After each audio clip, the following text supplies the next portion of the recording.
नमस्कार, आप सभी प्रशिक्षुओं का Sai college of teachers training उनामा के इस ऑनलाइन क्लास में स्वागत है।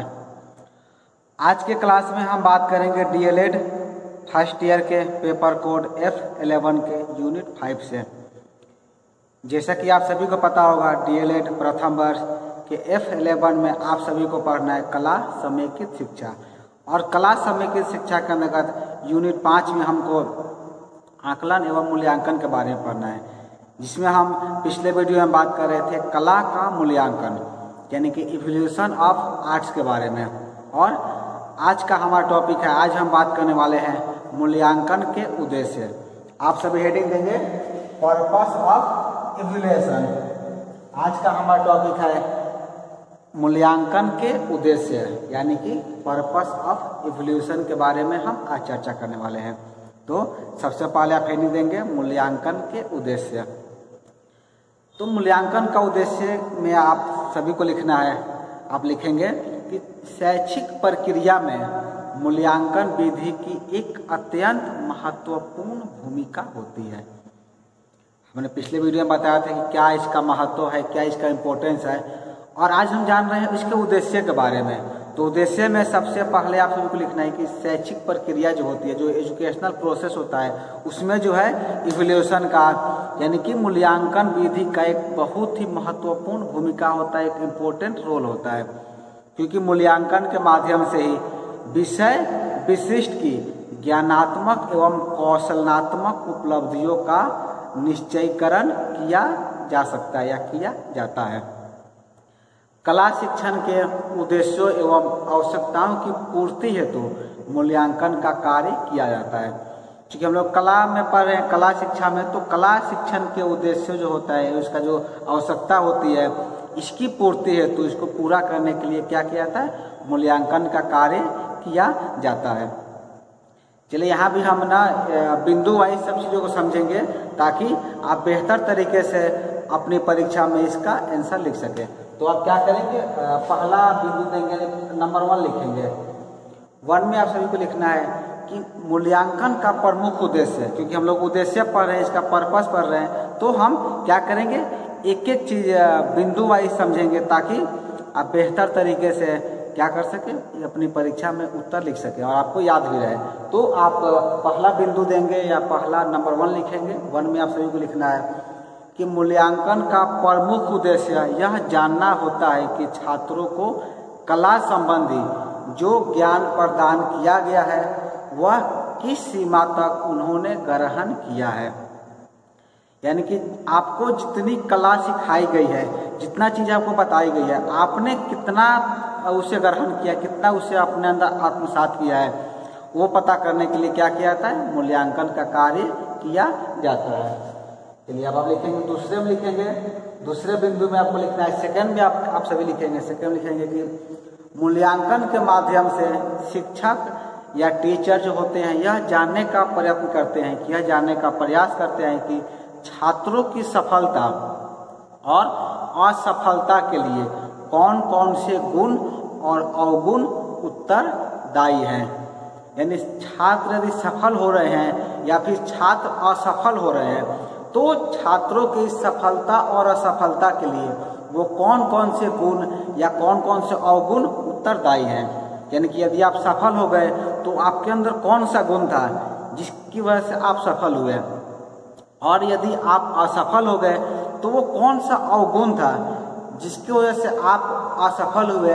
यह भी जानने के लिए एक शिक्षक के द्वारा क्या किया जाता है, मूल्यांकन का कार्य किया जाता है। चलिए सेकेंड हो गया। अब लिखेंगे, थर्ड में लिखेंगे, तीसरे बिंदु में आपको लिखना है मूल्यांकन का उद्देश्य छात्रों को कला के क्षेत्र में अधिक उपलब्धियों को प्राप्त कराना होता है। मूल्यांकन का पर्पस क्या होता है, मूल्यांकन का उद्देश्य यह होता है कि छात्रों को जो है कला के क्षेत्र में, आर्ट के फील्ड में अधिक उपलब्धियों को प्राप्त कराया जाए। छात्र अपनी जो है सफलता असफलता के स्तर से अवगत होकर सफलता के स्तर को पाने की एवं असफलता के कारणों से दूर होने करने के लिए प्रेरित हो सकते हैं या प्रेरित होते हैं। यानी कि मूल्यांकन से क्या होता है, मूल्यांकन के दौरान पता चलता है कि वो कौन से गुण हैं जिसकी वजह से छात्र सफल हो रहे हैं, वो कौन से अवगुण हैं जिसकी वजह से छात्र असफल हुए हैं।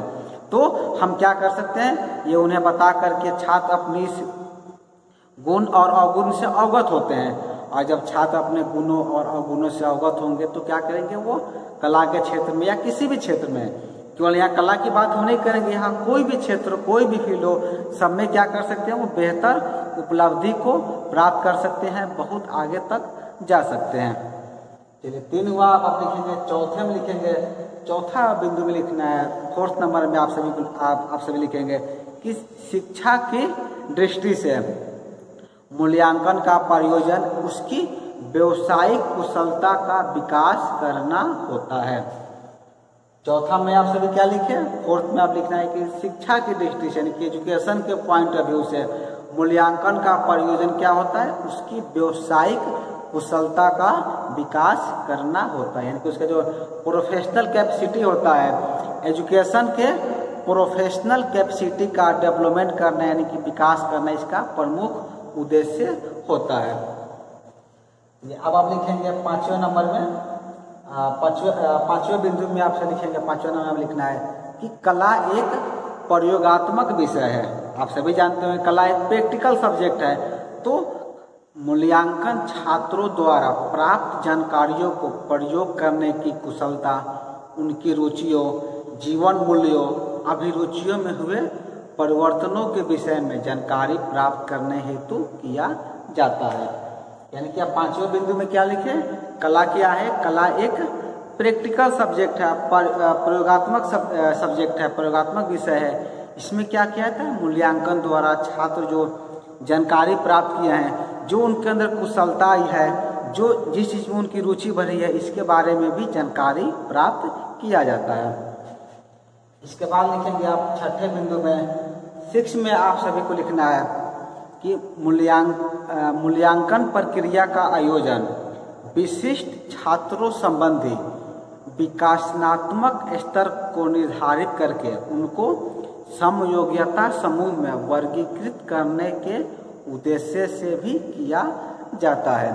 यानी कि जो विशिष्ट छात्र होते हैं, जो स्पेशल स्टूडेंट होते हैं, उनके अंदर कितना विकास हुआ है, उनका विकासनात्मक स्तर क्या है, इसको निर्धारण करने के लिए भी मूल्यांकन का कार्य किया जाता है।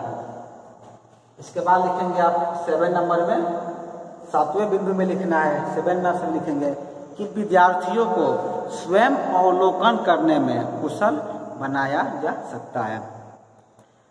जब हम मूल्यांकन का कार्य करते हैं तो विद्यार्थी क्या करे, स्वयं अपना अवलोकन करे, यानी कि अपना जो है ऑब्जर्वेशन जो होता है वो स्वयं से करे, खुद से करे, इसके लिए भी उन्हें कुशल बनाया जाता है। यानी कि आप कह सकते हैं कि आप जो कार्य कर रहे हैं, आप जो पेंटिंग बनाए या आप जो चित्र बनाए या आपके द्वारा जो चीज़ों को निर्मित किया गया है वो कैसा बना है, कितना बेहतर बना है, कितना बेहतर और हम बना सकते हैं, इन सभी का जो है स्वयं अवलोकन आप खुद से कर सकें, इसके लिए भी आपको तैयार किया जाता है, आपको उतना कुशल बनाया जाता है।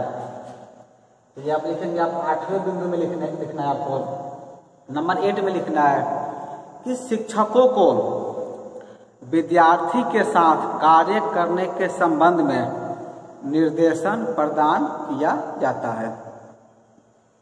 इसका अर्थ क्या हुआ, इसका अर्थ हुआ कि जो टीचर होते हैं, जो शिक्षक होते हैं, शिक्षक और विद्यार्थी को एक साथ कार्य करने के संबंध में कुछ नियम और निर्देशन भी तैयार किए जाते हैं।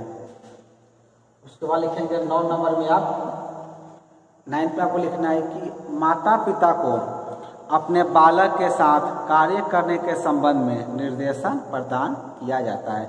यानी कि 8वें में हमने क्या जाना, 8वें में हमने जाना कि विद्यार्थी को जो है शिक्षा के साथ कार्य करने के लिए कौन कौन से नियम और निर्देशन होने चाहिए, और 9 में आप सभी लिखेंगे, 9 नंबर में आपको लिखना है कि माता पिता को जो है अपने बालक के साथ कार्य करने के संबंध में कौन कौन से निर्देशन, कौन कौन से रूल होने चाहिए, इसके बारे में भी उन्हें बताया जाता है।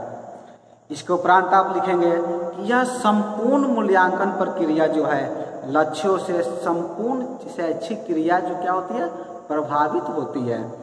यानी कि आप फर्स्ट ही जो 9 बिंदुओं में हमने आपको परिभाषित किया, ये सभी मूल्यांकन प्रक्रिया क्या होती है, संपूर्ण आपकी जो शैक्षिक प्रक्रिया होती है, यानी जो एजुकेशनल प्रोसेस होता है, उन सभी को इसके द्वारा क्या होता है, वो प्रभावित होता है। वो सभी मतलब आप कह सकते हैं कि वो उससे सीखता है। इसका अर्थ ये हुआ कि हम मूल्यांकन के द्वारा अपनी संपूर्ण शैक्षिक प्रक्रिया को बदलाव कर सकते हैं, उसे प्रभावित कर सकते हैं। इसके आगे आप लिखेंगे कि विषय वस्तु की प्रकृति बालकों के पारिवारिक, सामाजिक, आर्थिक आवश्यकताओं एवं छात्रों की रुचियों, योग्यताओं के आधार पर होनी चाहिए। इसका अर्थ क्या हुआ, जो विषय वस्तु की प्रकृति कैसे होनी चाहिए, बालकों के जो उनकी आवश्यकता है, जो सामाजिक आर्थिक आवश्यकता है, जो छात्रों की रुचि है, उसके आधार पर रहेगी, तो हम बेहतर तरीके से क्या कर सकते हैं, मूल्यांकन का कार्य संपन्न कर सकते हैं। जैसे कि हम आज की क्लास में बात कर रहे थे पर्पस ऑफ इवैल्यूएशन के बारे में, तो मूल्यांकन प्रणाली में जो है इसकी और भी कुछ विशेषताएं हैं। इन विशेषताओं पर यदि हम गौर करें तो इसमें आप सभी लिख सकते हैं, आप लिखेंगे हेडिंग आप दे सकते हैं मूल्यांकन प्रणाली, यानी मूल्यांकन प्रणाली की जो है कुछ निम्नलिखित विशेषताएं, यानी कि 5 विशेषताएं हम और जानेंगे जो कि आप सभी के लिए महत्वपूर्ण है। इसे आप सभी याद रख सकते हैं ताकि आप जब विशेषता की बात आए, कोई विशेषता आपको कह दे तो आप आसान भाषा में आसानी से 5 जो इसका मेन विशेषता है उसको आप लिख लीजिए ताकि उसे आप बेहतर तरीके से कहीं प्रस्तुत कर सके।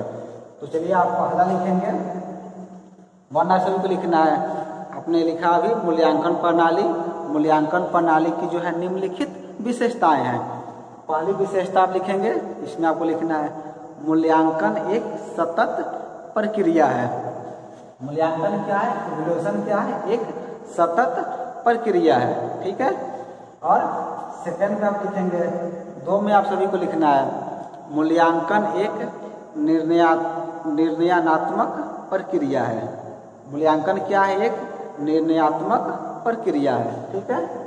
और थर्ड में आपको लिखना है, तीसरा आप लिखेंगे मूल्यांकन एक गतिशील प्रक्रिया है। तीसरा में आप लिखेंगे मूल्यांकन एक गतिशील प्रक्रिया है। उसके उपरांत आप फोर्थ में लिखेंगे, चौथे में आप सभी को लिखना है कि मूल्यांकन परस्पर सहयोगी प्रक्रिया है। मूल्यांकन क्या है, एक परस्पर सहयोगी प्रक्रिया है। उसके उपरांत आप 5वें में लिखेंगे कि मूल्यांकन प्रक्रिया छात्रों की प्रगति से परिचित कराती है।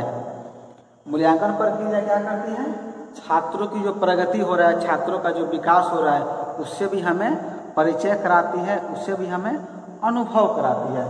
तो ये 5 जो बिंदु हैं, ये 5 जो इसकी विशेषता है, इसे आपको याद रखना है ताकि आप बेहतर तरीके से जब भी आपकी परीक्षा में पर्पस ऑफ इवैल्यूएशन के बारे में प्रश्न है, यानी आपसे पूछा जाए कि मूल्यांकन की उद्देश्य क्या है, इसका पर्पस क्या है, तो आप आसानी से इसे आप बता सकते हैं।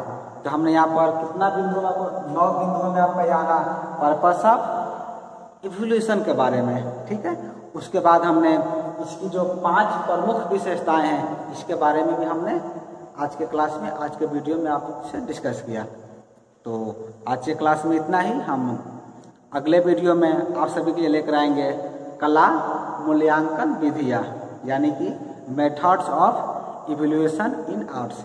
इसके बारे में हम विस्तार से अगले वीडियो में बात करेंगे। तो आज के क्लास में इतना ही। आज के क्लास को पूरा देखने के लिए आपका धन्यवाद है।